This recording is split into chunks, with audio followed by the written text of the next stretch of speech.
All right, we're on air. Hey, it is episode 14. Only 14. Next Yeah. week. Just a little 14. But we've been doing this now for it's going on 4 months, so it's been pretty well. It's gotten us through COVID and given us lots of opportunity to drink online. So can't bitch there. But anyway, tonight we're going to be hanging out with a couple of guys from the Kuhnhenn Guild of Brewers, KGB. We've got Damon Turner and Doug Bultis, which I probably just butchered your name, and I apologize for that. But we'll bring them in and we'll get started with these guys and learn more about KGB. So we've got Doug and Damon. Damon and Doug, how's it going, guys? Great. How are you guys doing? Fantastic. Absolutely wonderful. So we do like to start off talking about what we're drinking, and I know we just did off camera, so we'll go over that again. But what do you guys got in the glass? Well, I don't mind starting. I just tapped this. Went in a keg on Thursday. It's an American IPA, and it's heavily featuring cashmere hops. So is it all cashmere all the way through, like a smash, or? No. It's I've got a little bit of a system where I've been brewing some American IPAs, and I start out with an Apollo at 60 for the bittering, and then I mix half and half of Chinook and Nugget in at 30 and 15, and then I finish it off with an ounce of the cashmere. I believe this one has Mosaic Cryo at high fermentation, and then it finished off with 3 ounces of dry hop of all cashmere. I haven't tried the Mosaic Cryo yet. I've played with the Citra Cryo, but no, I figure we go into the details since it's a homebrew episode. But Yeah. Damon, how about you? What are you drinking? Anything at all? Yeah, I'm about to finish out the last of this liquid lollipop from Froth out in New York. But then I'm moving into, I've got one of my last of the few sour IPAs that took a silver a couple of years back or 2 years ago at Beer Cup. Nice. Very nice. Just the last of them. So being sour, I doubt it wasn't probably in the IPA. Was it an experimental or? It was in the mixed fermentation. Mixed fermentation. Nice. So, yeah. Cool. Why don't you tell us a little bit about that beer? It was my first medal. That's what I know. Congrats. So I did it with I kettle soured with a probiotic from Good Belly, their mango Good Belly. Kettle soured, left it in the garage. Probably was middle of the summer, riding hot, probably 90s, mid 90s in the garage. Yeah, typical grain bill. I wish I could remember it off the top of my head, but I can't. But yeah, and I know there was some Motueka hops in there, so Nice. I dry hopped with Motueka. That was one of the things I know I did. So We've been drinking a couple of sour IPAs lately because I'm gonna fuck this name up too, but Lamaland, whatever. Lamaland, whatever. They've come out with the Philly sour yeast. Have you guys tried that yet, or heard anybody in your club try it? I have not. I believe. Oh, go ahead, Doug. Yeah, I'm a huge fan of their yeasts, and all across the board. This particular one is done with Bry 97. Nice. I've used the East Coast, which is one of their newer ones, I believe, and that's phenomenal. I mean, what I love about their yeasts is they finish out incredible in a sort of a timely fashion. So you don't get that like forever wait for it to finish out. I mean, they just finish out and they're done. Yeah. So this Philly sour is a new strain they've come out with that actually ferments both like Saccharomyces, but also it also creates a lactic acid at the same time. Yeah. Brian, our other host, who I should mention, is not here tonight because he's having dinner with his mom. It's her birthday. Hopefully he'll join us in a little bit. He just did one. We had another guy that in our club, Brandon Edwards, did a Philly sour IPA. Both of them were really good. I've got a couple packs in my fridge. Jordan, I think you ordered some too, didn't you? Yep. Yeah, I got a couple packs. Yeah, I haven't brewed with it yet. Super excited to try. I believe we got a guy, Bill Belair. He did or has some to do a batch with on him. Bill's your meat guy, right? Bill's one of our mead guys. Yeah. One of them, yeah. Bill's also our a part of our board. He's our bruiser in charge of like different competitions and things like that, specifically in creating and planning, helping to plan our death mash competition. Oh, so. Awesome. We'll get into that in a bit. For sure. Jordan, what are you drinking? I don't know if you can show it, but Bell's Oktoberfest. That's solid. Yeah, as soon as it comes out, I usually overdo it and just drink way too much of it. So it just came out, so I'm right at the tip of it. Oh yeah, I beer buy for my work, and we just got every distributor just was like, I've got 7 Oktoberfest and 3 pumpkin beers. Take them all, yes? And I'm like, no, too early. I mean, I get why, and I get it. Bell's came out a little early. They admitted it, but yep, it's solid. But realistically, this is the perfect time to come out with an Oktoberfest. If you've got and especially if you're kind of a bigger place and you got maybe a week lag before you get the kegs on, you want them hitting up. You want them hitting September 1st. October 1, as an on-premise guy previously in my work life, October 1 hits and that stuff's gone. So yeah, but realistically, I mean, Bell's Oktoberfest hit the shelves probably last week of July. Yeah, no, come on. I mean, it's been out a couple of weeks. I mean, I had it a week and a half ago. So mid to late August. They got aggressive during COVID. They had nothing else. There's nothing else to do but brew a lot. So people were drinking a lot, so they had to brew a lot. So yeah. Right on. All right, so I'm drinking I'm last. This is I think I've drank this on air for the last few shows. This is Little Lad. This is my berry milkshake IPA. Because of COVID and because I'm not hanging out with my friends, this keg is lasting way too damn long, and I haven't been able to share it with as many people as I like. So, let's get into it. So we got so throughout the show, guys, we'll be pulling comments in from the crew. I don't know if you can see on the side of the screen. We get some comments. If somebody calls you out or asks a question, we'll bring that in. We'll jump to it. Just some shout outs. I don't know if you guys know John, but he knows you. So. Oh yeah. The Golden Bozo. Oh, Golden Bozo. Yep, that's my brew buddy. Right on. John Golden. You just said that name. Is he the one you do the podcast with?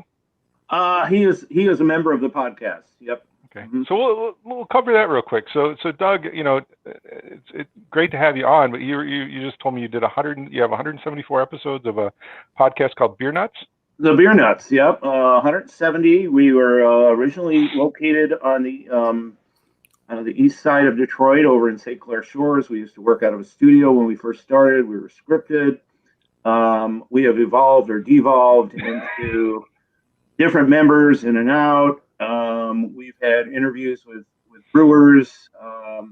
We've just tried to take a different little slice of beer every week and talk about it, non-judgmental. We're not snobs. We just like to talk about things, review them. Nice. Yeah. And so with time moving on, some of our members have moved out of town. So now we have, we're pretty much all across the country. As far as our members go, we've got people in Arizona and California, in North Carolina, in Missouri, and then here in Detroit. So it's usually a mix of about 5, 6, 7 people, and we pick a topic and review the beers. So one of the things we're famous for so far in our 14 episodes is we cannot stay on topic to save our lives, as I'm showing by having a KGB episode, and we're going to talk about beer nuts for a few minutes. Yeah. Oh, it's all part of what I do. I mean, that's I keep myself beer busy, and I have a long corporate background in the beer business. Oh, nice. But as things get older, that's sort of a young man's game, and so I moved on to bigger and better things. But I still like to keep my pulse kind of close to what's going on. I definitely enjoy drinking beers. I moved into, heavily brewing beers. And then this gives me an opportunity for an outlet for commercial beers as well as showcasing home brews as well.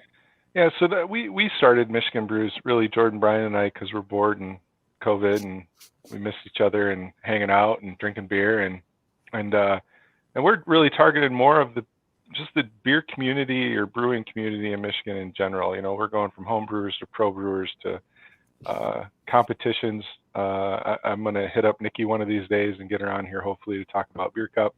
She would love that.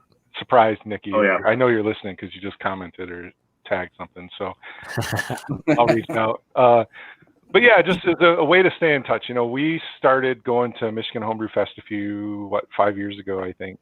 And you almost kicked our asses last year, but you didn't. Almost. We're getting that too. But the community, the loving, caring community here, a bunch of assholes. I mean, it's just amazing, and that's really why we started doing this show. So it's cool that you have your podcast that's been going on for a long time. Hopefully we can stick around that long too. But KGB, let's get into KGB. So Damon, tell us about your club. Where you from? Nikki wants to say within 10 points correctly. So I actually not to argue with you, but I think it was 9. I mean, technically that falls within 10 still. 9 is within 10. And I believe, all right, so if we're going to go there, Nikki, I believe that it was all mead. We won with mead. We kicked butt with mead, but you guys might have killed it in the sour game. So I think in beer, yeah. Well, and specifically in sours. There were a few golds. There were a few golds in beer, though. I mean, I took home a gold for triple, and then we had the Club Brew, which was the gin barrel aged saison, that I believe had the highest score in the whole competition, if I'm not mistaken. I could be wrong, but I know we did well in sours. I think last year, I think we might have taken all sours. You took all sours. Yeah, I know. I took one. I know we have David Jones and I think Bill Blakesley in our club took the other ones, and Jordan and Brian took 2 of the stouts, and that was Jordan's first gold medal last year. That was mine too. Right on. Anyway, KGB. Yeah, no, we're good. So KGB is based out of Kuhnhenn, out of Kuhnhenn Brewing, out of Warren is their original location. They have a second location in Clinton Township. Brett and Eric, good dudes, make great beer. So if you're ever around, drink it. Right on. Anyways, KGB. How big is the club? How many members do you have? Active at meetings prior COVID, obviously, we had anywhere between, I would say, between 25 and 40 members at meetings, depending on the Monday and if we were meeting at Kuhnhenn second location or not. And then on our active email list, I think there's like 88 people who are receiving emails from our club email. And I think there's a hell of a lot more on our generic club Facebook page, not our members page, which have been bouncing in and out of the club over the last couple of years, or just have added themselves and then never left. So you guys actually have a members only page and a general page? So we actually have 3 actually. So we have our generic Kuhnhenn Guild members, Kuhnhenn Guild Brewers page, which you can search as a group. We have the joinable group page for anyone, and then we have our members page for only dues current paid members. We've talked about recently. We talked about having. So we just have one page, members and non-members, and I've bitched about putting out like questionnaires or polls to the group, and then getting all these non-members responding, and it's getting frustrating. And I've wondered how other clubs are doing it. So that's interesting that you guys actually Yeah, to break it apart. Our members page, especially during COVID, we had to deal with, we found equipment being shared, club equipment being shared a lot more frequently during quarantine. So we ended up having to revise some of our own bylaw policies for things and enforce things a little bit more. And because of that, we ended up having to do a virtual meeting and take it multiple different polls and voting, but we did that through our only our paid members are allowed to, or current dues members, I should say, are allowed to actively give a say in club related voting things. So it was nice to have those two different pages to be able to do differentiate club related business and then generic club related business. Nice. Oh, that's good to know.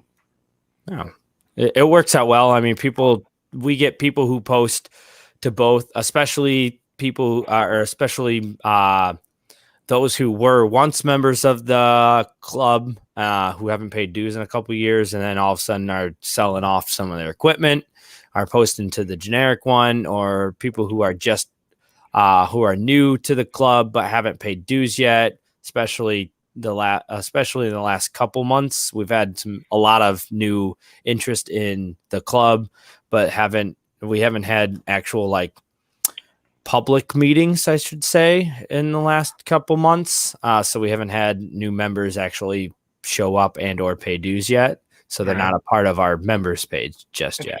Interesting. So I'm going to answer this one real quick, Bill. We are in Keepers of Craft, also known as the 2021 Michigan Beer Cup winners.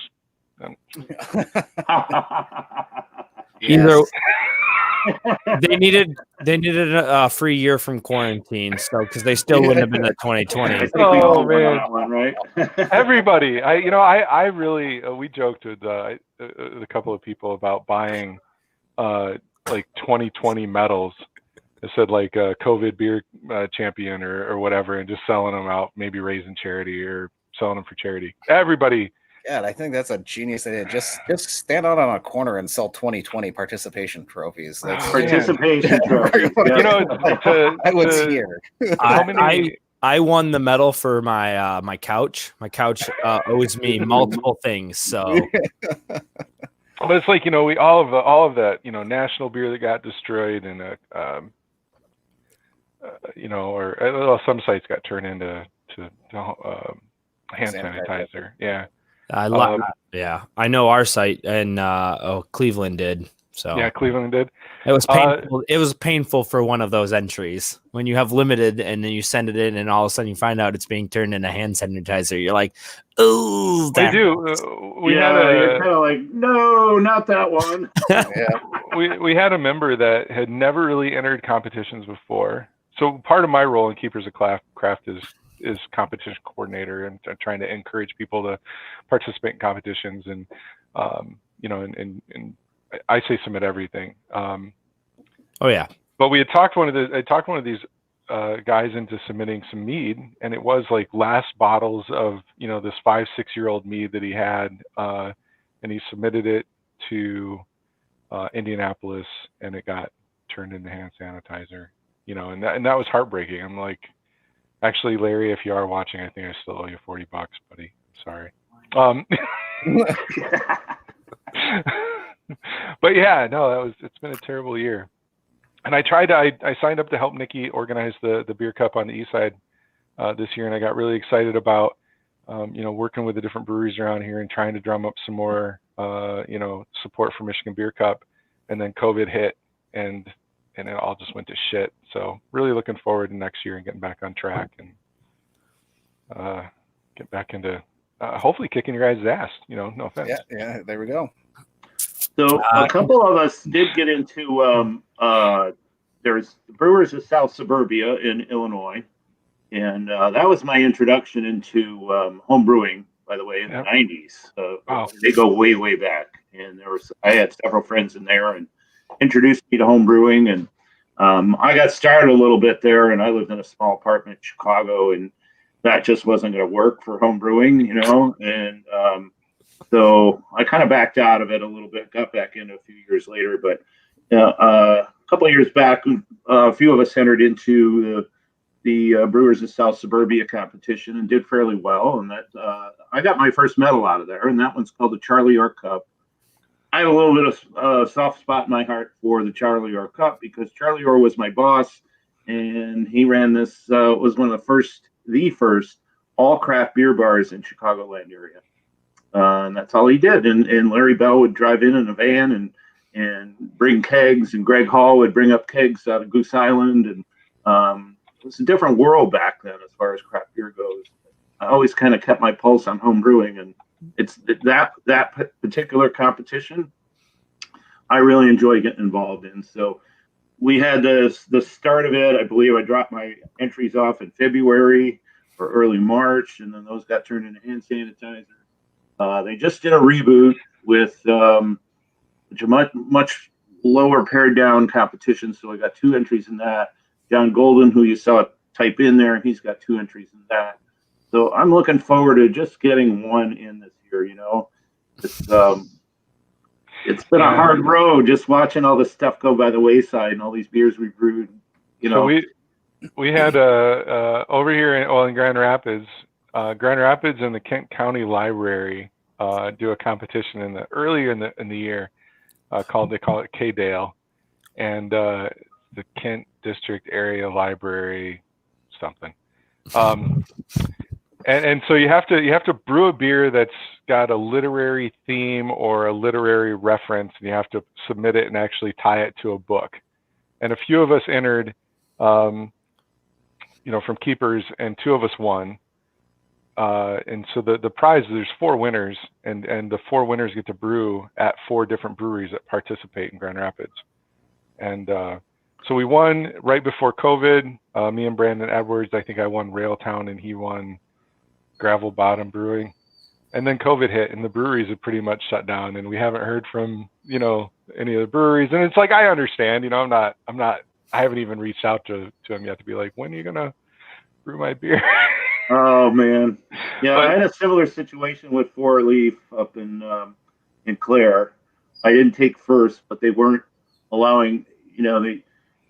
I took second in the competition. The first place was a sour, and they wouldn't allow any sours to be brewed on their system. But right. Either way, it didn't matter. COVID hit, and that was. Yep.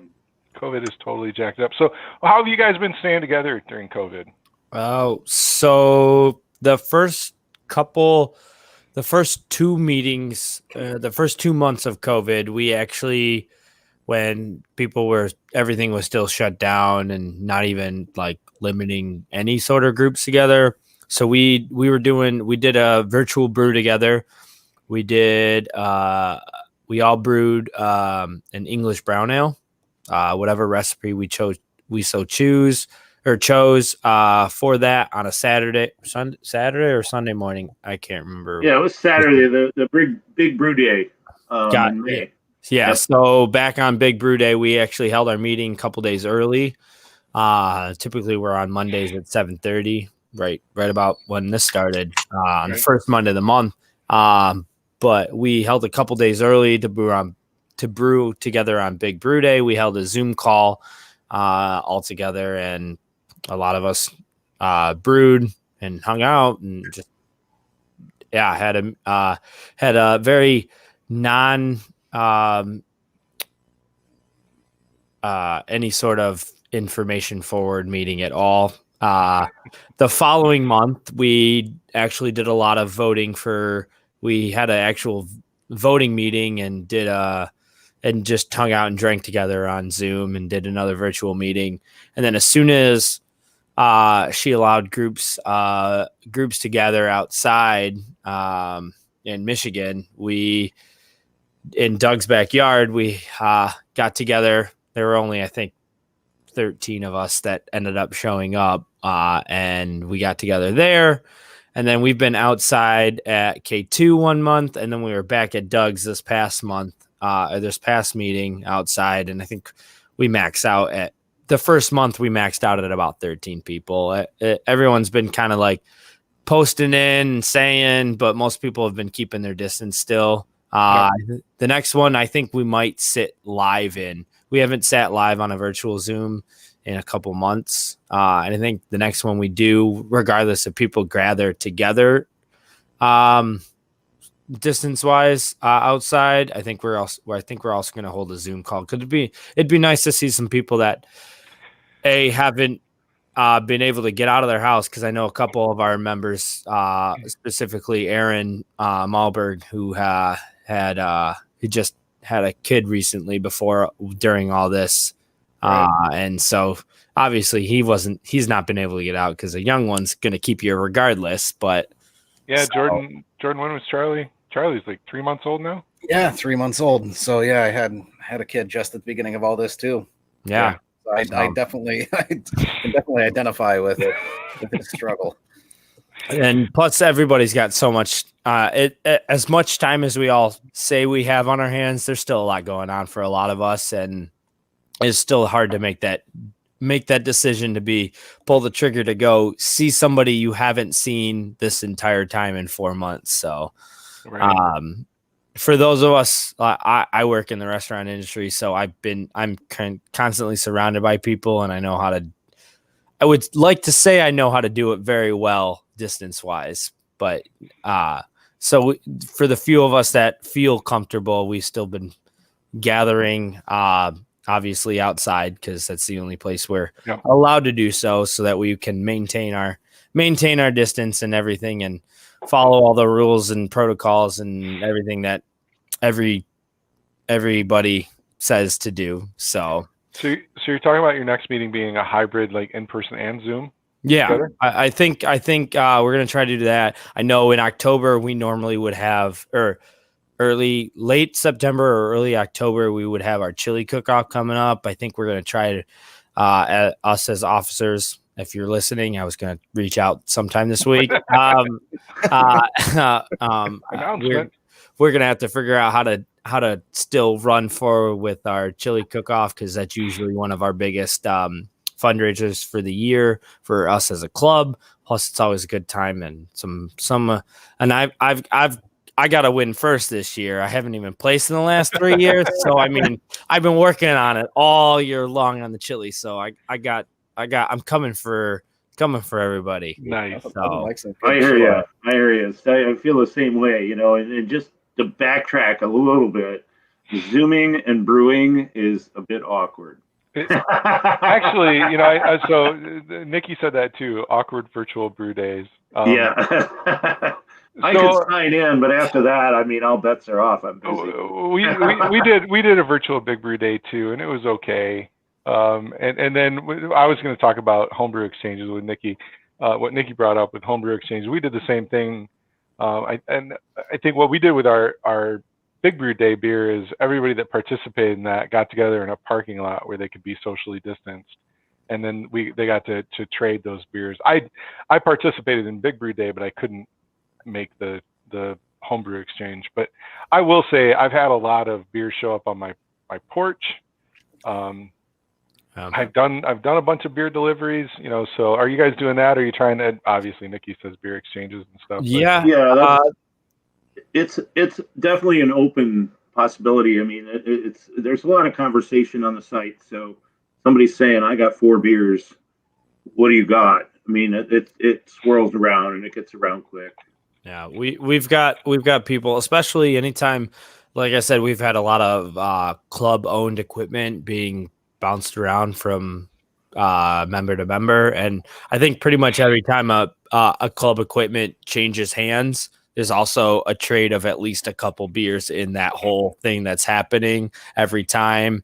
And I know some people were like, all right, I've got 5, I can do 5 4-packs to share. Who wants to trade with me? And that was happening early on throughout the early 2 months of quarantine. So we're trying. A lot for most of us, we've had a lot more time on our hands to brew a lot more than we would ever know how to drink. So we're just trying to share, and that's the part of the fun of the homebrew community anyways.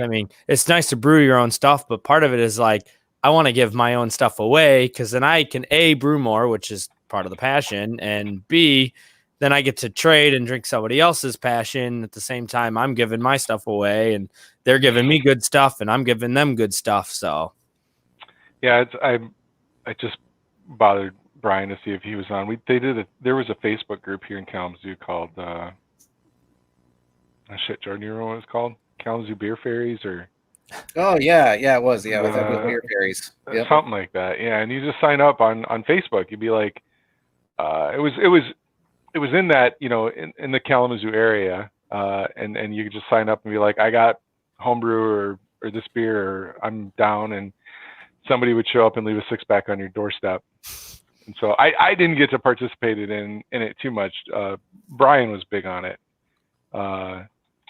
He's going to be on in about 15 minutes or so. But that's one thing I do miss is trying, meeting as a group and trying everybody's beer. We do a lot of feedback, and try to, make the beer better and, do this so that we can kick KGB's ass, and strategizing, to make our beer better. That is the one thing I miss about being in person is although granted, I don't know if your member who just had a kid has ran into the same problem.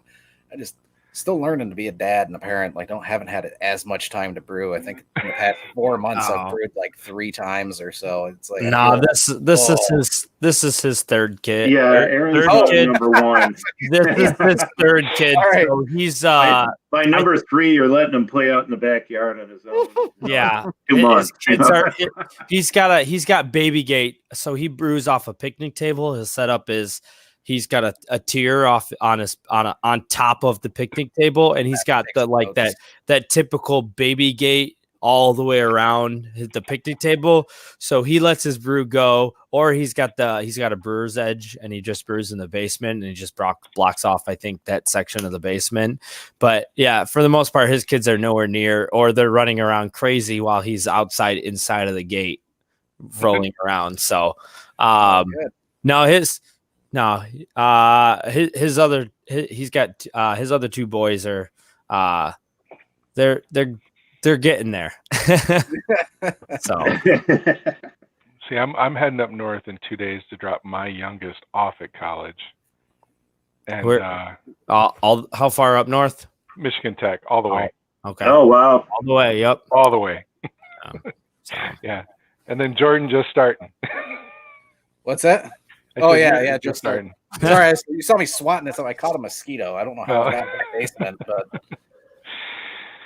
so let's jump back into KGB. Yeah.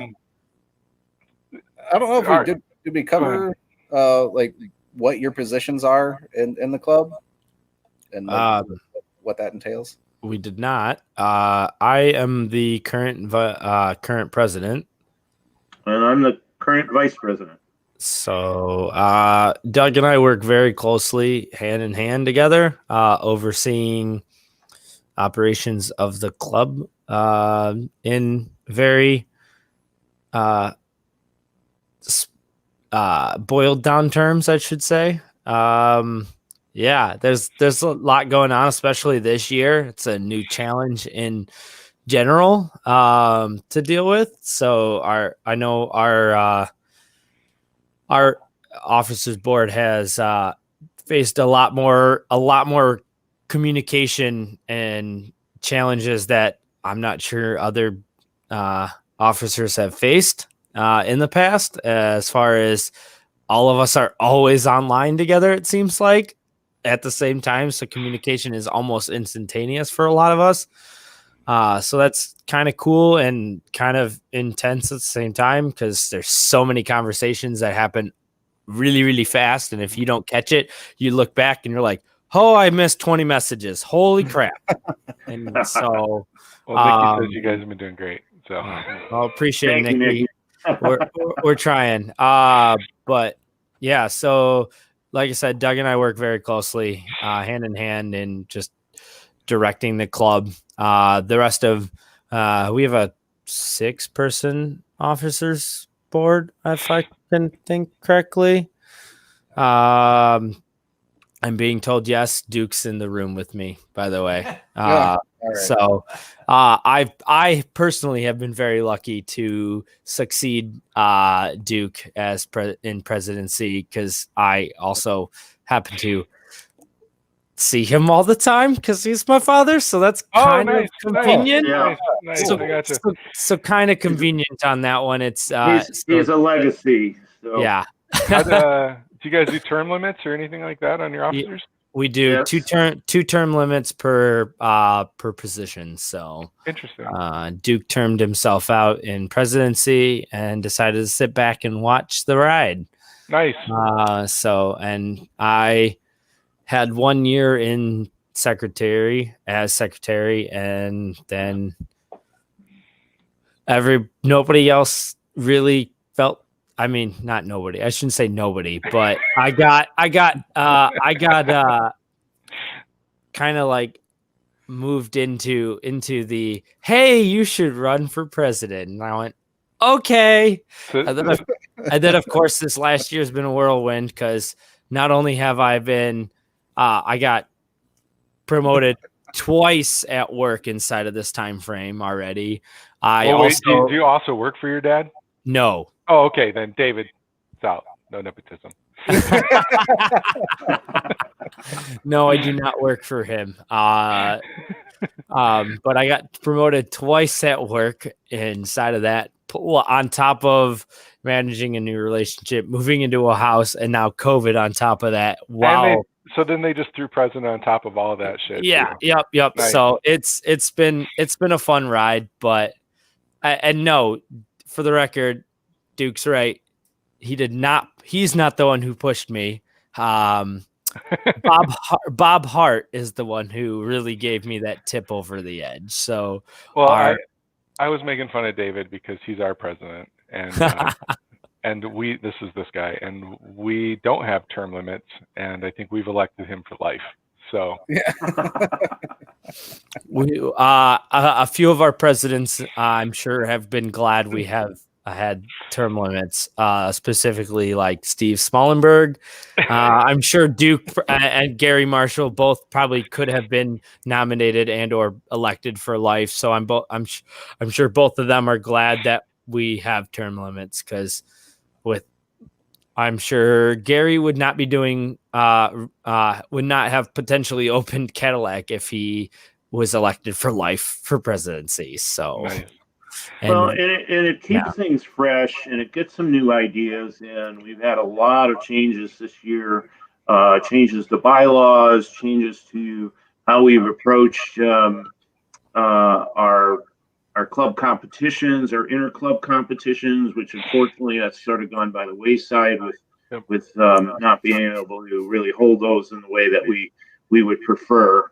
But those changes are in place, and I think they've been positive changes, and they've come in from some fresh new faces. I mean, I'm new to the Officers Club. I've been in the club 3 years, and so I got sort of put into place, and I'd like to bring some fresh ideas to the table, things that I think will work, and mostly everybody's been very receptive to some of the new changes and keeping things moving forward. I mean, it doesn't have to be permanent in the club, but hey, let's try something new. Let's and like club inter-club competition felt like it was getting stale, and there weren't a whole lot of entries being in. So we just kind of revamped it and opened it up and said, let's free for all. How long have you guys been turn around? in whatever you want, just you can't turn it in 2 times. So if you turn in an American IPA, that's your only American IPA entry for the year. Right. How long have you guys been around? That's a good question. It's 15. We can always kick into the comments. Somebody in the comments come in and comment. I'm thinking it's 14, 15 years. Yeah, that sounds about right. I don't have an official exact date. I know I was trying to. Yeah, I know. Don't ask us that. Yeah, I was going to try to tie it in. We've only been around for a few years. Yeah. So we're relatively new, and we're still kind of there's an older club in Kalamazoo I think that a lot of us participated in, but Nikki's saying 11-ish years. But no, just to compare to keepers, I think, officially, I think we've only been around a few years, and that's why we're still in this, sticking David Jones with president for forever. I think when we first started, or when KGB first started, there weren't term limits on anything. I think I don't have a direct history on everybody who's been or on all the presidents, but I'm sure the first president was in that position for quite a few years, if I can remember correctly. So it just kind of as we've grew as a club, we evolved a little bit. So, and just realized that maybe it's not a good idea to leave the same person in office forever. So they get tired and burnt out, and it's no fun if the people running your club or is supposedly in charge of your club just don't have the same interest and or passion level that. Sure. Well, and to add to that, it's not that any of those members have gone away. I mean, obviously Steve Smallenberg and Duke are a big part of our club, and I mean, they have a big say in the matters of business, and Gary as well. But it's just being carried out by new members, and then there's the influx of sort of, I haven't been here before doing this, so this is what I think of it. And then there's more input from the members that way, that can create some really, really good things. Yeah. So I guess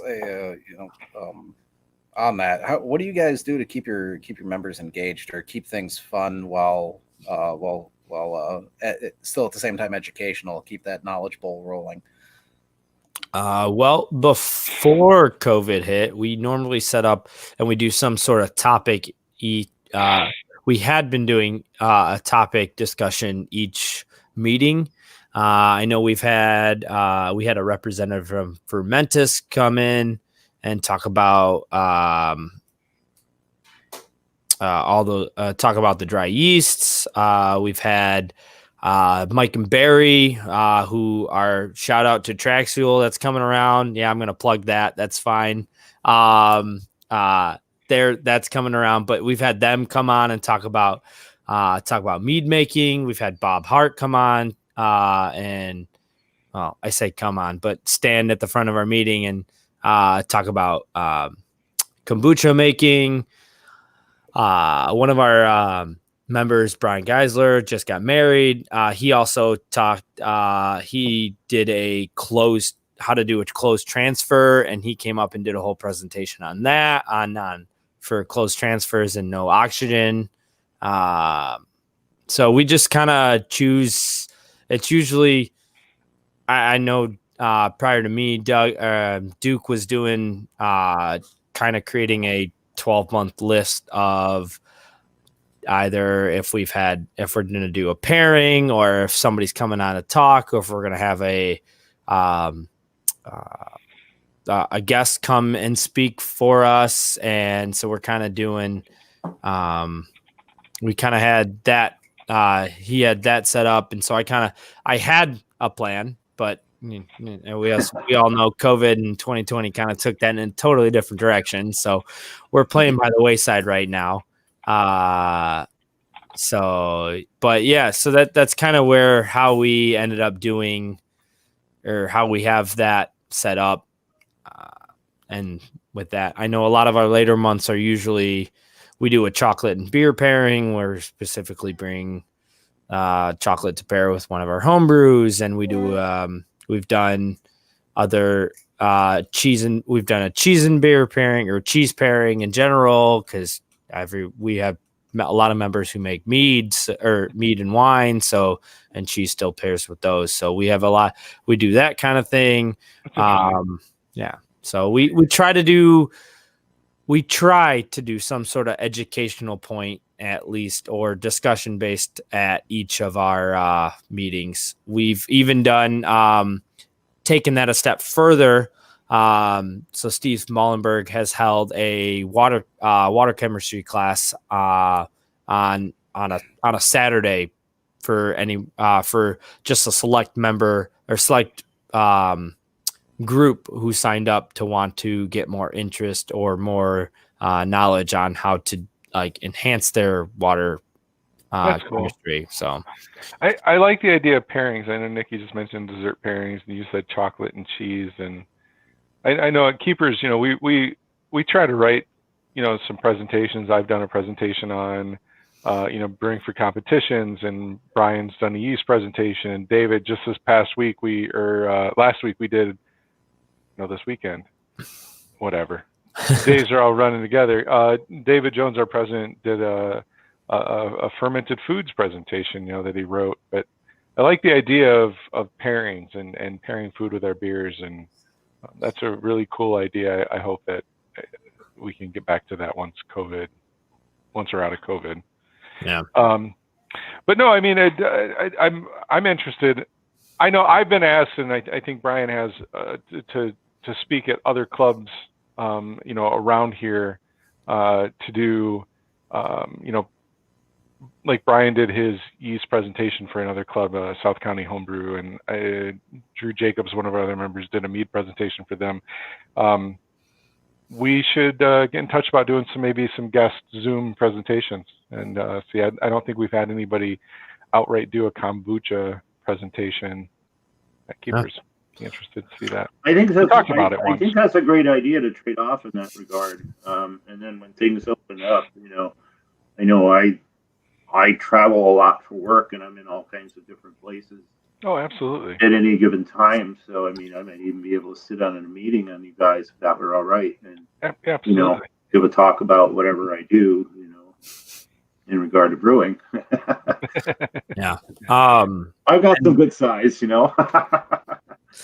As far as we actually just started last week, we felt like with the last couple months not doing a Zoom or virtual meeting for some of our members, because we actually have a couple members who are who live in Canada, and obviously the border's still closed, so they haven't been able to make it over to any sort of meeting because they can't even come over into Michigan right now.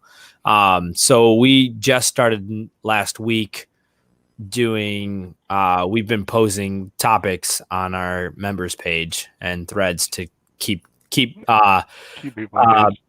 people engaged and interest in discussions going.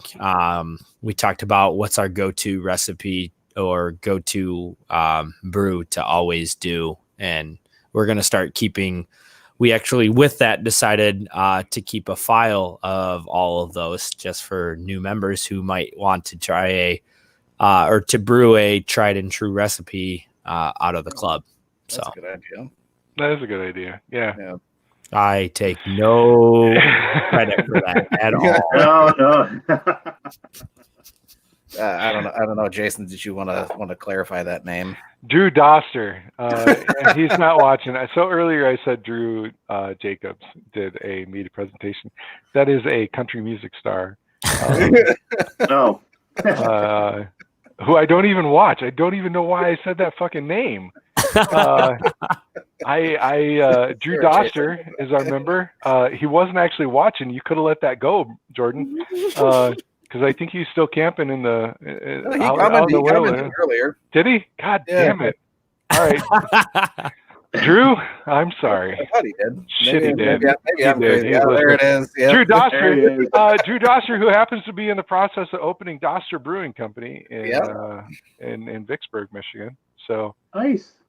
Yeah, not Drew Jacobs. He is the watching. Country Western Star. This one. Yeah, Country Western Star. God damn it.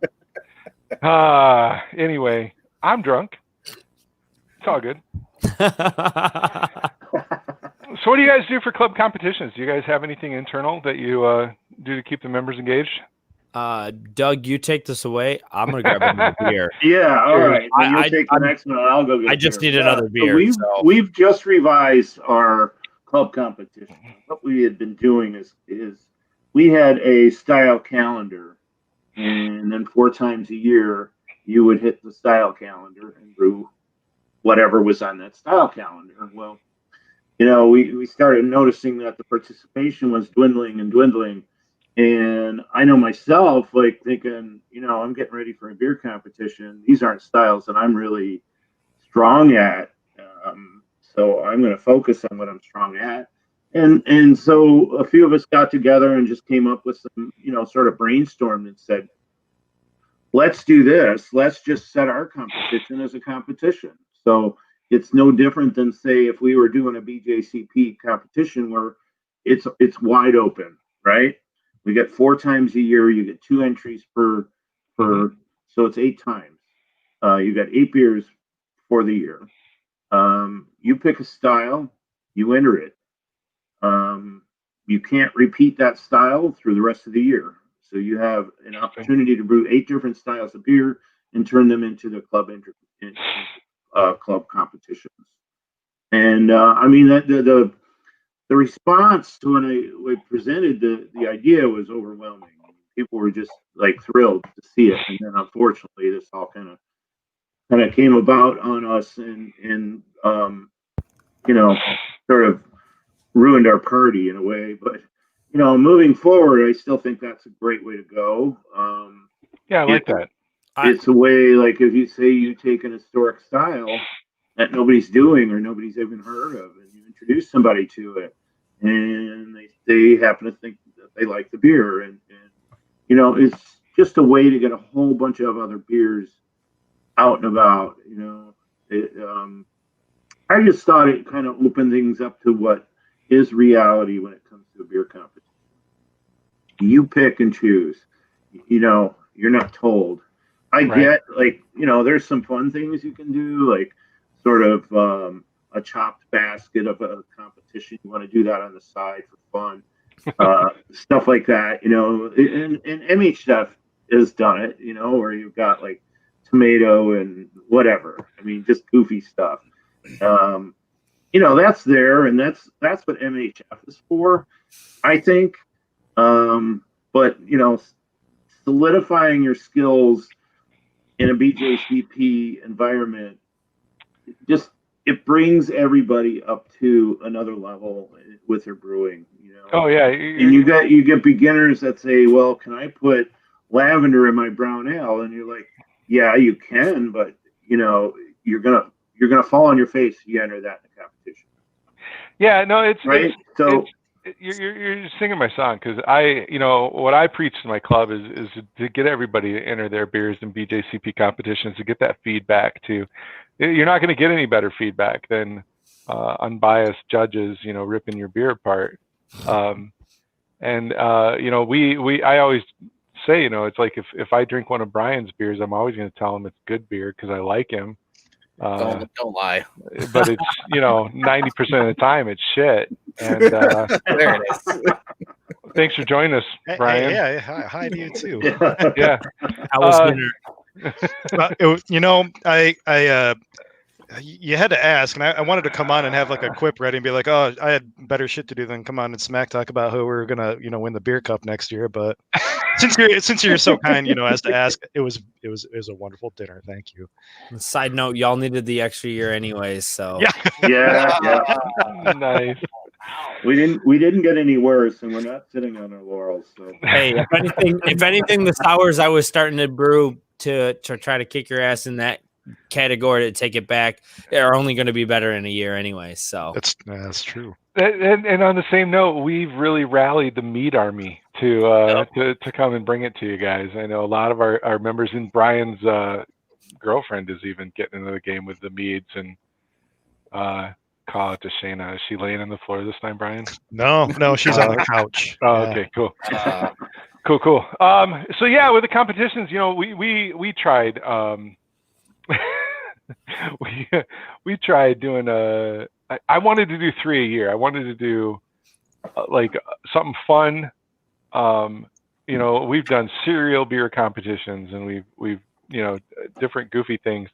A fantasy draft that David Jones put on that was really awesome, where everybody drafted ingredients like a football fantasy draft.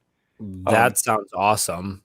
Oh yeah, you should That get in was touch super fun. with David and get how he did that. It was crazy. He even went so far as to make sure like all of our local shops had the ingredients. Like so, the ingredients you were drafting were shit that you could go and get. That was really cool. It was a fun process. I hated the beer that I came out with, but that's that's part of the fun. But this last one we did as a fun competition. I tried to do an iron brew where we drew through three ingredients out of a hat, and that just fell flat, man. Oh. There were some interesting beers that came out of it because what were the ingredients? It was kiwi, cherry, and nuts. Yep. And you're like, kiwi and cherry, I can work with that, and then nuts. But we did come to the conclusion that coconut was actually considered a nut. Was that Yeah, is that like actually true, or was that just us being opinion?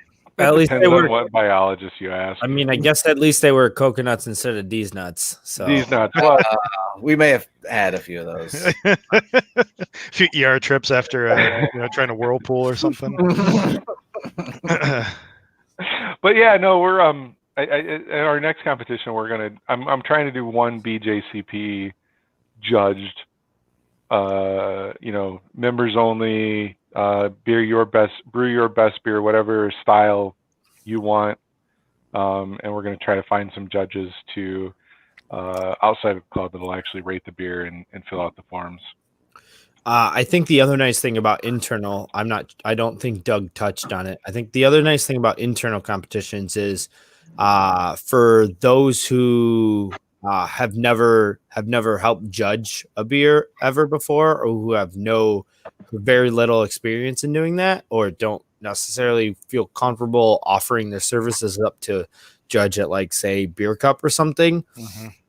I know that's where I started understanding the whole judging a beer, and so it's another one of those things. Enter to get your feedback, but also participate in helping to judge, because then you can also start to understand that whole BJCP judging guidelines, which will also help you brew better as a brewer, but it also help you be able to give better feedback if you do happen to judge somebody's beer. So or even just like the logistics probably that go into running a competition, like that too. You probably don't even understand how complicated it is until you decide to start one, and then like the entries start coming in, and you're like, oh my god, what am I doing? So so that's being said, having never actually ran like a really large organized BJCP type competition before, so I think we're gonna step into that one a little bit blind. I think it'll be fun. It will be, and it is great that you called that out. I had to run and get a beer too. I really wanted to come and help last year. I know Nikki, kind of advertises looking for help stewarding and stuff like that. And I think it'd be great to come over and see how that's all done and organized. I know right now this year for our little mini BJCP competition, I'm actually just going to be dropping beer off to some judges' houses and hoping that they get together on Zoom to judge it. But that's judging in COVID and how that's going to screw everything up. Yeah, and I really like that idea. I think maybe that's something, Damon, that we need to look at too. Is we've missed out on all our competitions. We just have one that's a drop off, and I was looking at. I had mentioned the Brewers of South Suburbia and how they're doing theirs as a virtual judging. So each judge is going to get 4, or you turn in 4 on this one instead of 2 or 3. So maybe that's something we need to look at doing, and we get our judges in place and then put the competition together and just have one and done. So we at least have something to show for the year, as opposed to missing 1, 2, 3, and then having 4 come up on us. So yeah, I can dig that, because otherwise we have another competition that ends up having a bunch of entries sitting now in my garage from I want a couple of those back. By the way. Yeah, they're safe and they're sound, and I promise I haven't drank any. That's okay. That's all right. I mean, there's a bourbon barrel aged smoked porter in there. That's there's nothing wrong with it sitting as long as it does.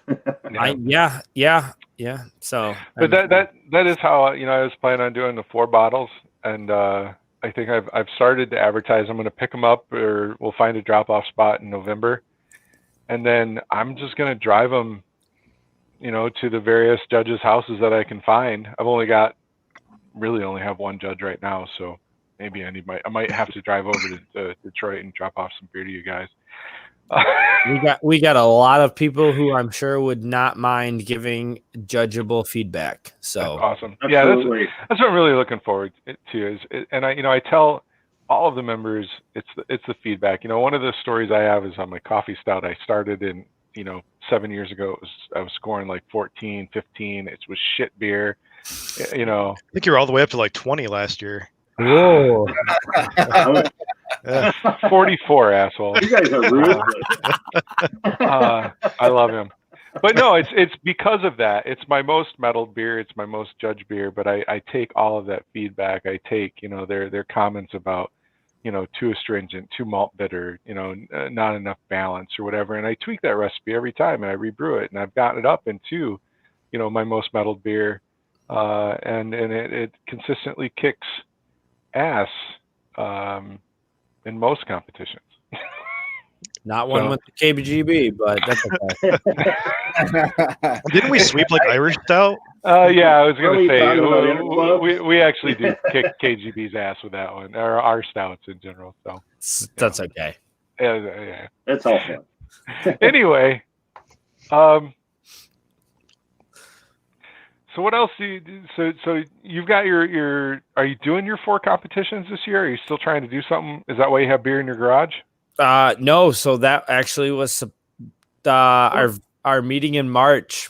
Was a turn-in for our very first competition, and as president, I ended up with them all to take home. So that was kind of fun. We were gonna have a judging site or judging date and time and to do later in March, and then as we all know, our wonderful, lovely COVID hit. So it was in my car and then in my apartment and then now in my garage since I just moved into a house. So it's been bounced around in various spots and they've been kept safe since. But yeah, no, we haven't had a chance to do the judging, and I have 2 bottles of probably 12 or 14 entries or so. Oh, wow. There's like 12 or 14 entries, about 2 bottles each. And no, it's probably closer to 12, not 14. And see, that's exciting though, because that was the first of the change that we did. We went from 4 or 5 entries to 14 or 15 entries just by making a simple change on the rules of competition. Yeah, so it trended in the right direction as far as participation, for sure. I gotta say, like, I'm surprised it's even that low, like considering the number of like participants you have at like the Michigan Homebrew Festival and stuff like that. Like your club seems like pretty active, like in a lot of these events and stuff like that. But I mean, let's be honest here. By March 1st, I think a lot of us were getting really nervous. That's fair. I had just come back from a trip where I thought, oh man, I don't know how I'm going to do this anymore because I travel a lot for work. I just don't see me. Something's got to change here because of what's going on, and things started to explode at that point. So that was the first. And normally we probably would have had a higher turn-in, and we would have been able to solicit more outside of the people that couldn't make that meeting, because we do meet in 2 different spots. So it seems that when we meet in the Clinton Township location, Kuhnhenn, it's not as well attended, it is a little bit out of the way for some people, and a little harder to get to. And, you're drinking some beers and you got to worry about things, Yep. on that front, Yeah, but the nice thing about meeting at that location is they're technically closed on Monday, so it's just us. And the taps are wide open, so if you can imagine, you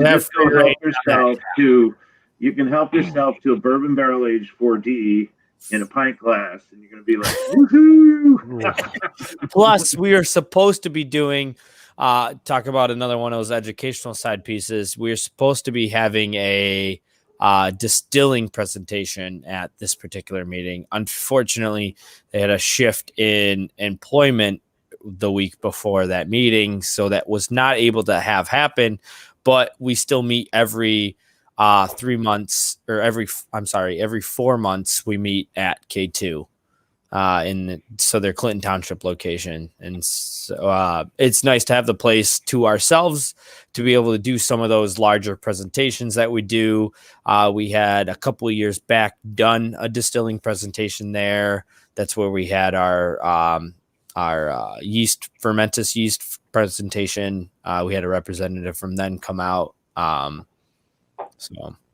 And that was fantastic. And you know, one of our soft meetings, or just sort of our get-togethers, that was there a couple months ago.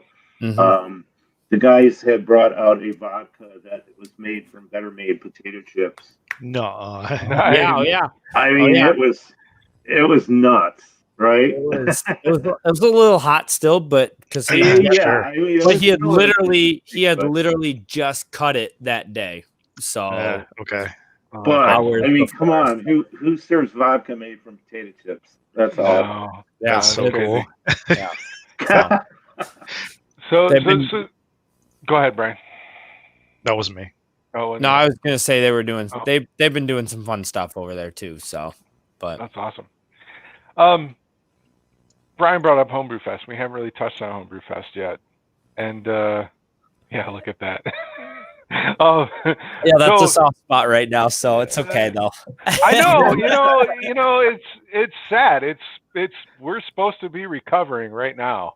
Yeah. All our fleas from sand fleas should be all bright and red on the ankles. I mean, this is. I don't get those, but yeah. In the club, like I joined keepers to bring them to Homebrew Fest. I got them to come to Homebrew Fest. That was my deal. Like, this is my beer. This is beer Christmas. I just lost the biggest holiday of the year. Oh yeah, I was, when this whole thing started, I was like, and people were getting concerts canceled and like trips and vacations. I was like, by the middle of August we'll be good. And then when they started posting, when Homebrew Fest committee started posting like, yeah, we're gonna try to make it happen, blah blah blah, I was like, sweet, we're gonna try to make this happen still. And then when that news came that it was canceled, I was like, all right, now I'm annoyed with this whole thing. I was like, I could deal with everything else that had to happen. I was like, but then you took Homebrew Fest from me, and I was like, nope. I was like, that was it. I was like, we're done now. It was bullshit. Especially because yesterday, today, and I think tomorrow are the exact year ago dates. So of course, anything you on Amazon. Anything you posted on like Facebook, Facebook memories have been all coming back. So all the memories. I mean, aside from just people sharing the shit, like, all weekend long, I sit here and I see posts from Nikki and posts from Pat and Ben and all these. Oh, look at what we were doing a year ago, and I'm like, fuck you, like. Fuck. Well, and not only that, I mean, the preparations that go into it, and so, and Damon, you'll appreciate this. I mean, last year we went with a gin barrel aged saison. It was a saison that we did sort of as a club get together, and then we aged it in a Valentine gin barrel. That was a cold freaking day, by the way. Oh man, was it ever! I mean, we had to move we were at my house. We had to move stuff inside to unfreeze, so we could put stuff into fermenters. I mean, I think the immersion froze, everything froze. Yeah. Wow. But we took a gold with that. We still have the gin barrel sitting in my cellar. I have a true root cellar in my basement. We actually have 5. We have 5 gallons, barely. I think that's one of those things that I sent into NHC. So that sucks that I lost two bottles of that, or 3 bottles of that. But we had so it was a 15-gallon gin barrel, and we took 10 gallons last year, and we had 5 gallons that we were sitting on this year to bring to this year's MHF. And so I ended up I had an extra entry. Free entry that I didn't know what the hell to send in because I had some stuff that was not so great, and that tends to happen sometimes. But so I took and I was like, I'll send in our gin barrel. Yeah, sure, why not? I don't have that category covered yet. So, but we do still have just shy of 5 gallons of that sitting cold. It's been cold this entire time, so it's still good on that front. But we also have 15 gallons. Now, this is Gin Barrel V2, version 2. And this year we were not going to do, we're not doing Saison this year. We brewed a Belgian Pale to go into the Gin Barrel for the second round. And we had that pretty much all ready to rock and roll and go in. And I'm thinking, as I see this stuff like kind of winding backwards and thinking, we're not going to get this done, are we? We're not going to do this. And so as it happened, I mean, we still have 15 gallons of beer and it's about to go into the gin barrel now because I didn't want to put it in and have it sit for nothing and then have it sitting there. So, fingers crossed, at least some of this will make it to our Christmas party in January, right? Yeah. And part of the delay was on my end. You think you sanitize enough, and then every once in a while you get that part that all of a sudden you get a Belgian Golden that decides to catch an infection, and you're like, oh, I've got a random sour. Oh, okay, cool, yeah. So I actually have that sitting in the other room for me right now. I rebrewed my 5 gallons worth so that I could get my 5 gallons in there for our club. But I do have the original 5 gallons that has it's a little funky on top looking. So yeah, it's going good. Just let it sit, see what it turns into. But the good news is I'm gonna bottle condition it in see how it goes. Belgian bottles and see how it rolls. Yeah, I mean, sure. the good news is all those Belgian beers have had time to age before they actually go into the gin barrel. So the character that's coming out of each of those kegs, and it's interesting because we've got 3 different vessels that they were fermented in, and there's a little bit of different character between each of them. There's a common theme, but each one is just a little bit slightly different, and they're all going to go into that gin barrel at some point. But there was no rush, it just became like kind of a moot point. Like, okay, we can focus on a few other things, and we'll move that forward when the time is ready. So let's talk about how your club participates though in Michigan Homebrew Fest, because so I started 4 years ago, I think, or 5 years ago by myself, me and my wife, day tripping, which is a huge mistake if anybody ever watches it. Oh God, yeah, you can't day trip there. Don't day trip. Yeah, and then I grew that. The next year I showed up with 2 other guys, my wife and David and Matt. And then the next year it was like Brian and Jordan and David and Matt. And then last year it was, I don't know, we had like 19, 20 people. Yeah, but the whole time we're looking down at KGB and you guys are fucking pirates and you're Mad Max and you're, you guys are going nuts. Like you've got 30 beers on tap. You've got the most decorated fort. You've got these amazing salsas that I steal tomatoes from. You say the most decorated fort, except it took us all the way up until last year when we dumbed it down for our sake of things, as far as I know, for us to finally win the Dead Grass Award. So I want that. No, I want that out there in the air, the live stream air, that it took us until last year, even though he just said we had the most decorated fort. So you did. All right. So the other club that I'll leave nameless right now, they have a good theme, but they never decorate like you guys decorate. They never go all out, I think, like you guys have. But they also have the mead mamas, which kind of kicks everybody's ass. So yeah. Frozen meads are pretty damn good. Yeah. Oh Jesus. So what do you guys do for that? How do you get that club in interaction? Because we tried, just last year to come up with some themes and got our ass handed to us by who was it? Brian, Motor City Mashers? Yeah, I think so. Yeah, they won last previous to us. So well, we had similar themes, but like all the ideas that we came up with, they took them and did it right. Like we were shit. I think I'm not exactly, maybe Doug can elaborate on this after me, but I mean, Doug and I pretty much joined the club roughly around the same time frame. So we're still a little new to that side of things, but I don't know. MHF has always been for most of our club, just a very, very fun vacation and just a highlight of the summer. So a lot of we actually had it's more of a struggle to get, I think, some of our members to submit beers to Beer Cup than it is for some of us, or for submit beers to Beer Cup than it is for our members to show up even just for a day or two to MHF. And we all just enjoy the fun MHF. It boils down to that, I think, for a lot of us. And part of it is enjoying the fun, but we also enjoy just being dumb idiots. But that might just be me personally talking. I'm a dumb idiot, so it's fine. And I can totally get behind being pirate, Mad Maxing out, or just being a total Russian spy. So the Russian spy theme. Oh, that's right. Remember that. Yeah. Oh man, yeah, the Russian spy theme, and you guys will appreciate this. So the club is named KGB, and this is a little bit of sidebar.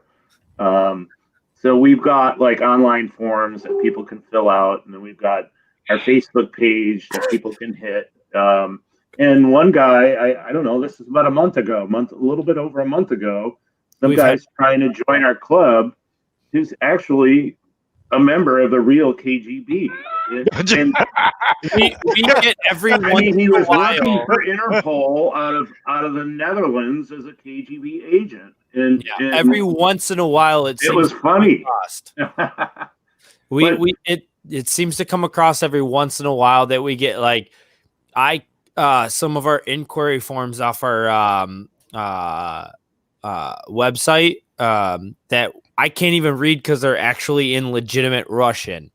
And it seems like, and I'm like, how did you even find us? Like, yeah, what? You always see the .ru at the end of it, and you know immediately, oh, that's not for us. But I think a lot of our participation in the MHF comes from, there's so many facets that we have expertise in, and I don't mean this in a kind of a braggadocious way. I mean, we have some excellent mead makers, we have some excellent beer makers, we have great sour makers, and people who do dark beers very well, people who do low ABV beers very, very well.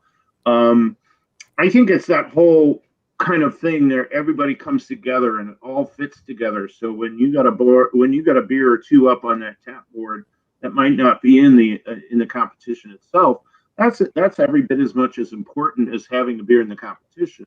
Absolutely. But, when you pull all that stuff apart, and then on top of that, you have Barry and Michael Spears opening up their mead bar. Dude, that's the trump card right there, Or Smiley opening up sour power hour.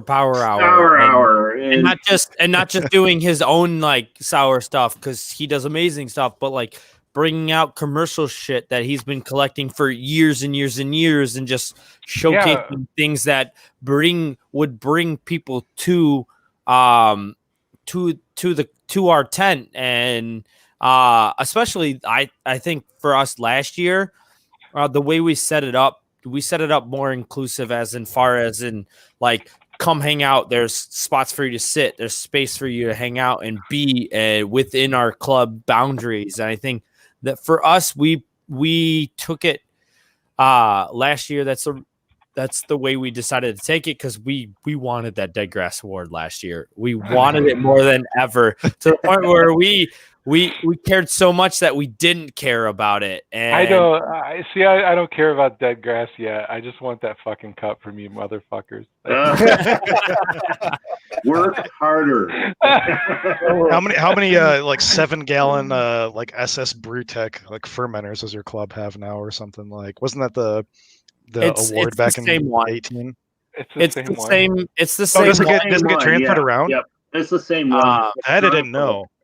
Yeah, it's the same one. We just so it started as the fermenter itself, and then is the actual trophy, and then last year we added something to it. We added the extension legs to it with roller casters onto it. So that was what we added last year. We obviously kind of took a pause on deciding what we wanted to add to it this year because we didn't really need to focus too hard onto it. But my recommendation: face mask. You want to? Oh yeah. We'll probably have a way to etch. I mean, more than likely, that's going to get etched into into the Dead Grass Award too, as some sort of face mask in general. I mean, maybe we'll add some sort of, I think, not necessarily side note, but to our club in general. Maybe we'll vote to add some sort of like brew jacket to it, maybe. So, but something that I think adding something useful to the fermenter itself is kind of cool, along with having that side thing. So, and those recommendations came from, using it and going, I brewed a batch with John Golden, and I brewed a couple batches in it, and went, how in the hell are you supposed to drain this thing? Because seriously, it's like this, and it was, some of it was put together backwards, and we fixed the way it was, but there was still no way to drain this thing in the way it was supposed to be done, and we still just had to put an auto siphon in to figure out. I'm saying face mask or hand sanitizer dispenser. That'd be a good one. Yeah. Just my vote. Put a dispenser right on the side of it. I mean, you could just have like a ready-made star sand disperser right there, Perfect. That's actually genius. I love it. So you've talked about Duke. Is he still there? Is he still standing next to you? He's not directly next to me now. He ran upstairs. I was gonna say. No, I don't need him. No. He's might be grabbing another beer. So I was going to tell you to get him on camera so we could do it. I'll get him back down here in a second. Okay. I live with my girlfriend. We just moved into her house. And we just recently bought a washer and dryer. So my dad was over here helping me put them together today. And then they left, and then they came back over for dinner because my girlfriend and my previous roommate got me this awesome grill. I'm gonna brag on them a little bit. It's fine. They got me this awesome grill. It's a dual-sided, fun propane and charcoal, pretty sweet thing.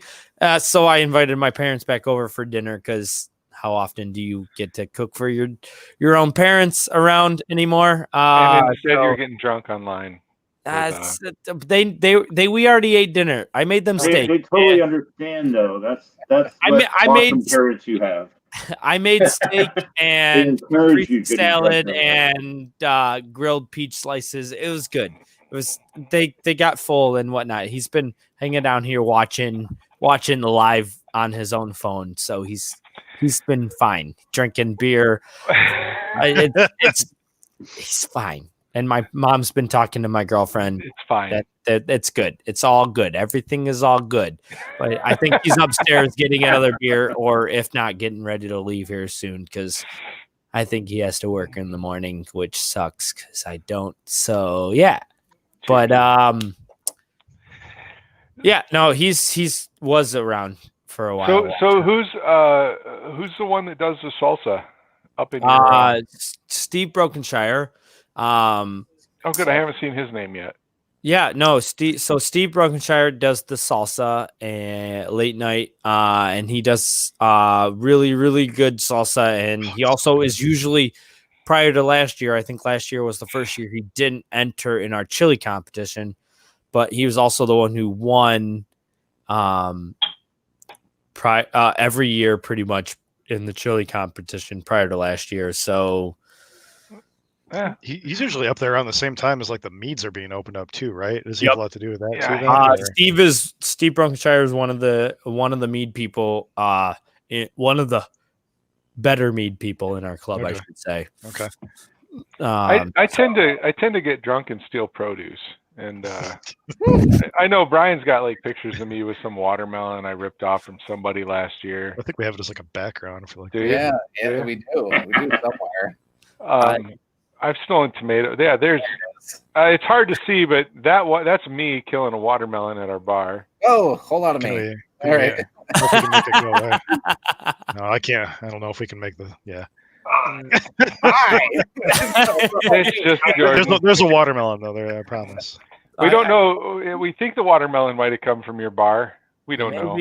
I don't know. There were 2 nights, especially last year, where I was the last one standing at our club, and I was should not have been still serving beer. I remember being up there at 4 a.m. I think eating one of his tomatoes, maybe. I was just gonna ask. I woke up with some tomatoes in my pocket last year, Jason. I think that was. Yeah, I do that, but I try to pay restitution the next year. I gotta ask: Did you wake up in a bed or in your own sleeping bag at least? I bring my wife with me. We have a member who tends to not even bother setting up his tent sometimes, and he just kind of crashes wherever he sees it. So I saw a guy throw a sleeping bag down behind somebody's kegerator a few years ago. we have pictures of that. That's probably Nathan from our club. It's good. It's all good. It's all good. It was like 3 a.m. and we're sitting at our bar. I'm just looking at this guy like making a bed of leaves and like laying down something. Oh no, that was definitely Jason or Nathan. That's Nathan. Nathan, I think we also followed him around one night, maybe to make sure that he got to the somewhere safe. But you know what? I've also, and he could be watching. I don't care. I've carried Pat Hyde safely to bed too. So there's no shame. It's beer Christmas. I'm not gonna lie. I have personally destroyed the inside of my own tent by accident. You get to that point where you forget that you've had a lot, and you're like, I'm gonna keep going because everything's so tasty. And then you wake up in the morning, you're like, holy crap, what did I just do? Everybody's first morning there, I think, is like it's the same experience. Your first year, your first morning. That was definitely my first year, and me too. I was not a newbie to drinking at that point. But there was so much good stuff that you're like, I don't want to stop, but I don't know how to stop because everything is so good. You're like, keep going. And you're like, holy. You don't want to insult somebody by denying them, by not drinking their, delicious beverage that or when you're so proud of and stuff. Or when you decide you're done drinking homebrew, but somebody all of a sudden behind you pulls out this amazing, like, awesome reserve commercial brew that you're only going to see once in your lifetime. You're like, I have to. I can't say no. How do I say no to that? And then somebody brings out the Utopias at like 24%. Right? Like, oh yeah, or the very savage, very mean person. I don't know which club. I can't remember who brings out the ghost pepper aged whiskey. Just gonna bring that up. That was Livingston Social Brew Club. You're like, it's a fruit whiskey. So yeah, that was Livingston Social Brew Club, and that was Kevin Penn, Chef Kevin Penn, actually. So we're that actually brings us to one of the last questions I don't think I've asked is we've kind of Keepers has kind of done that with Livingston Social, which is why I can throw his ass under the bus so easily. We've kind of teamed up with him as like our sister club, brother club, whatever the fuck you want to call it. So next year, what we're planning, we're like grouping together with them to kind of, do some kind of common theme or whatever. Do you guys have a club that you're close to or that you do a lot of things with? I mean, the last person to comment is Keith Manchester, and I wouldn't say defected, but he's kind of a part of both us and Craft. You mean those that we keep? Those that would. We're keeping of Craft. No, we're not those guys. Legitimately Craft, just straight up the craft. So I know they've been our neighbors for the last couple of years. I know Keith. yeah. So I would say it's either Kraft or Motor City Mashers, who has been the Mashers have been our specific arch enemies as far as our deathmatch competition goes. That's awesome. They've been our specific. There's Keith. Yep. There's Keith. There's Keith. So Keith, if I remember correctly, Keith belongs to and yes, as Nikki just pointed out, Bill and Michelle both belong to Kraft as well, and I think Dan Fink. I don't want to forget him either. Although we've got a couple members who belong to both us and Kraft, yeah. But I would say either crafters are like daily as far as year to year over the last couple of years has gone or considered the club we've been closest to. But over as far as competition is spoken wise, I would say Motor City Mashers is definitely the club we've been trying to take the deathmatch paddle back from.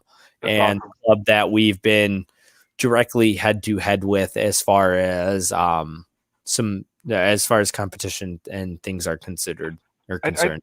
I know we really haven't participated in deathmatch. I don't think we can. Isn't it like invite only or some shit like that?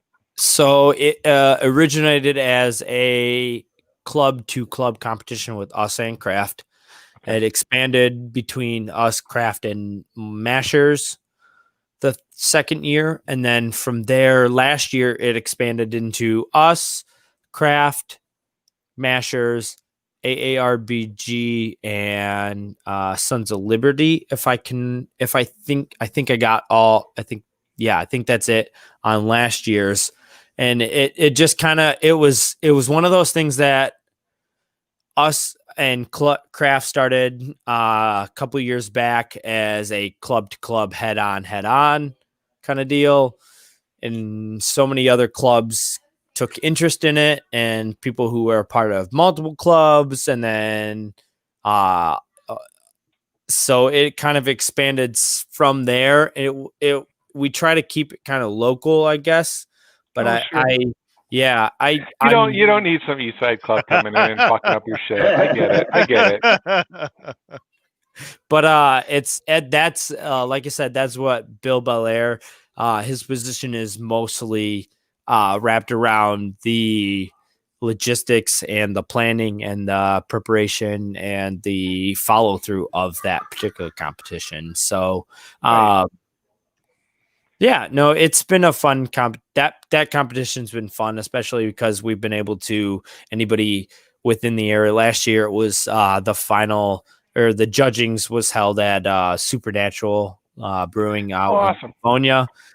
So they were which not necessarily sort of far, but it was kind of a generic meeting place for most of those clubs, the Mashers, the AABG, and us and Kraft over there. So right on. No, that's cool. I will say that, like on the east side, we've really only got a handful of clubs, but you guys on the west side, there's a lot.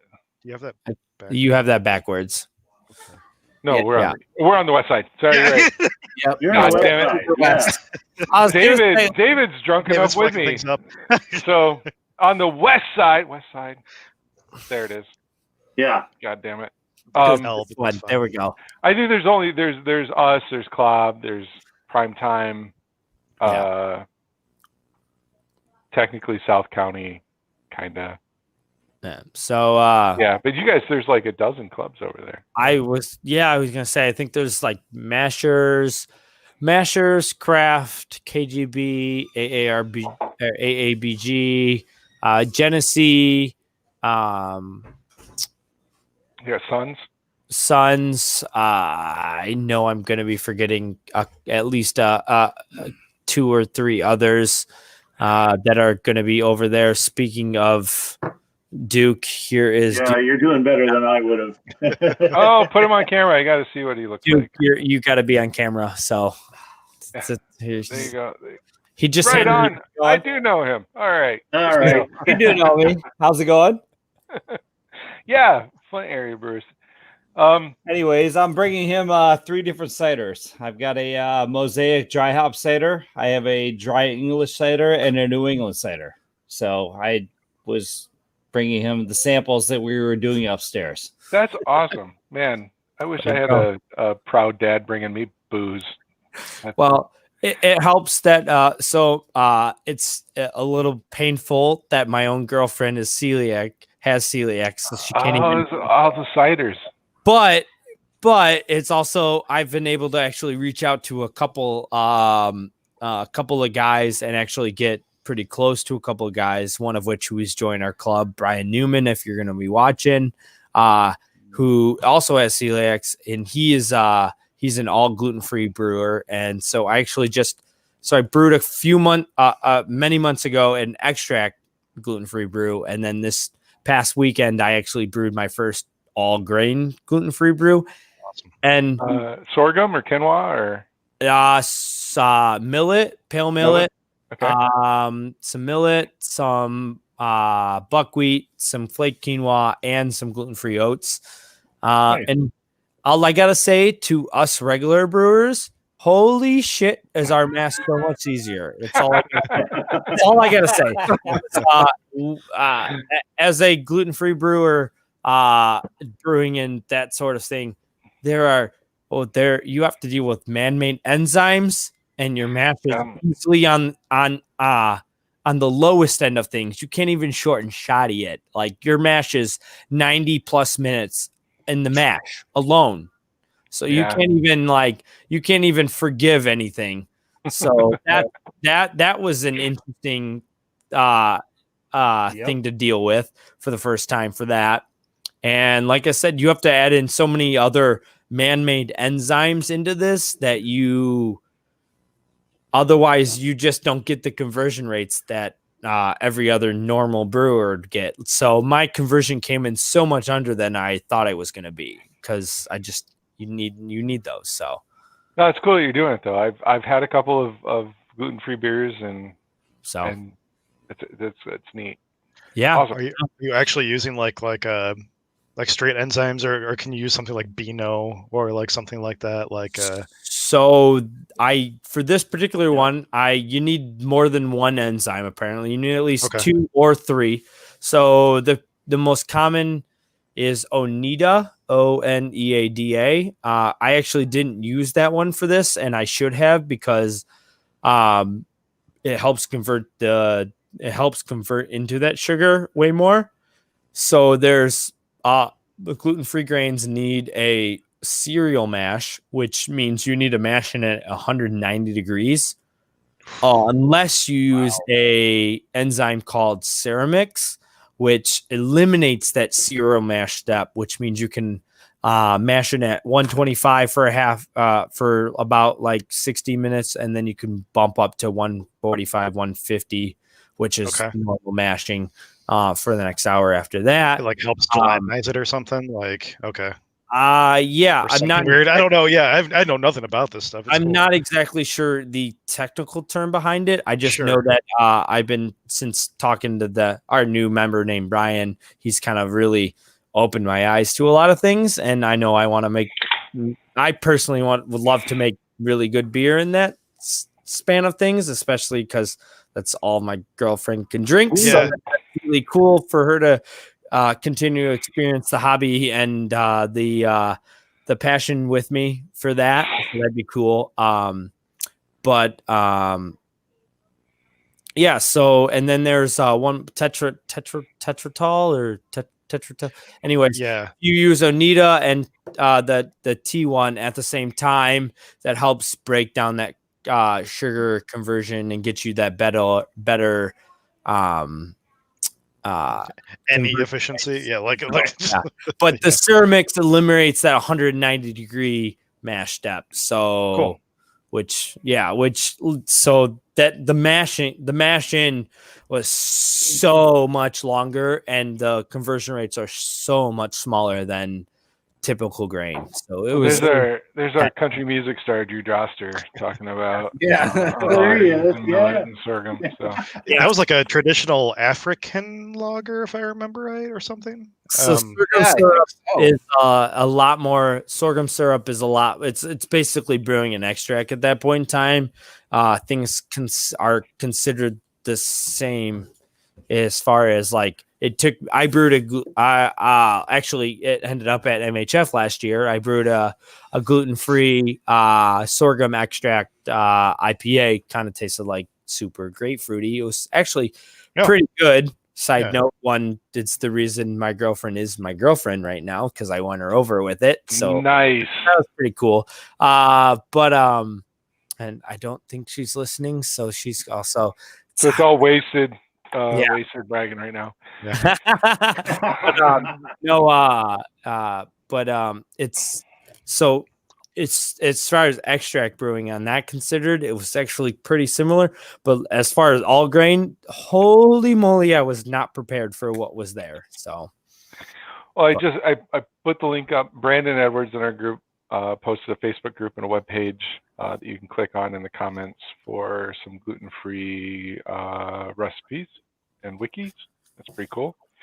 It's super interesting. I'm not celiac, but I've had some great gluten-free beers. From Shorts did a great one on draft, and I think Epic's done a few. So it's really cool. Yeah. Glutenberg, if anybody ever sees it, they do I've had their stout and their IPA, and both are pretty solid. Their stout definitely tastes pretty similar to most generic American stouts out on the market. You wouldn't probably ever notice. Their IPA, you definitely notice. I mean, as far as gluten-free is considered, you notice that finish is not quite normal, where the normal IPA or normal like grain-based brew is considered. It kind of like falls and trails off pretty hard, really? Which isn't necessarily a bad thing. You just notice it's definitely, you can tell that difference. So no, it's super interesting. I think we need to dig into that some more. I would. Yeah.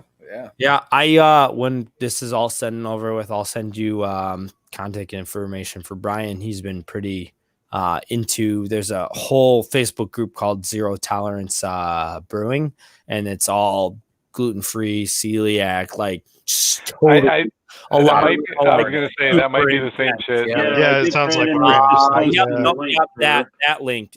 Those guys are super intense, like into it. Awesome. Like so intense. I joined the group the fuck for gluten-free. Yes, exactly. Exactly. Yeah. The way you're describing it makes me sound like I want to be celiac, so I can just. I know, right? Like, I don't know. The brews so much. No, I'm kidding. I mean, I take it for I granted. can still enjoy it. I take it for granted that fact that I can do a Brewlosophy short and shoddy brew and doing a 2-hour start to finish brew, whereas this thing I mashed in at 10 in the morning or like 10 in the morning, and I was struggling to get it done by 1:30 when I ran out the door to work. So nice. Wow. Yeah, it was intense. Well, guys, I think I really appreciate you guys joining us tonight, talk about your club, and talk about how Keepers is going to dominate you next year. I appreciate that. Oh, good. You know what? I love this part of Beer Fest. I love talking shit with you guys. I loved last year your little microphones and your. Oh man, Bill Belkey. That was so fun. That is all Bill Belkey. Ironically, that was all from our member, one of our guys, Bill Belkey, and it was his very first year joining the club. He was only a few months in at the time. Dude. His first MHF, and that changed. You guys are great. For us, that changed it too. So yeah, I mean everything even with Smiley and the extent of shit that he will put on and dress up like that's his own personal game.